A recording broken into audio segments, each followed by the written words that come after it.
মাঝে মাঝে মানুষের কথার আঘাত এতটা গভীর হয় আর এতটা জঘন্য হয় যে মানুষের একটা বাজে কথা আর বাজে ব্যবহার আমাদের সারা রাতের ঘুম কেড়ে নেয়, আমাদের জীবনের সুখ শান্তিকে একদম হারাম করে দেয়। এজন্য মাওলানা তারিক জামিল বলেন যে अगर जिंदगी में खुश रहना चाहते हो तो जवाब देना ना सीखो, चुप रहना सीखो।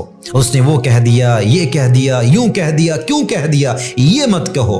हमेशा ये कहो कि जिसने भी जो कह दिया मुझे कोई एतराज नहीं है, मेरा सब कुछ मैंने अपनी अल्लाह पर छोड़ दिया है। মানুষ যাই বলুক আপনি চুপ থাকবেন, জবান বন্ধ, কান বন্ধ, অভিযোগ বন্ধ, আপনার সমস্ত কিছুকে আপনি ছাড়বেন আল্লাহর উপরে। আপনার মনের সুখ আপনাকে দান করবে একজন, বলেন সবাই তিনি কে? এই জন্য মানুষের কড়া কথা, বাজে কথা, গালিগালাজ এগুলোর জবাব দিতে যাবেন না। যত জবাব দিতে যাবেন আপনার মনটা তত বেশি খারাপ হবে। এই জন্য আমরা আমাদের সমস্ত অভিযোগ, সমস্ত কষ্ট সবকিছুকে ছাড়বো এক সত্তার উপরে, বলেন সবাই তিনি কে?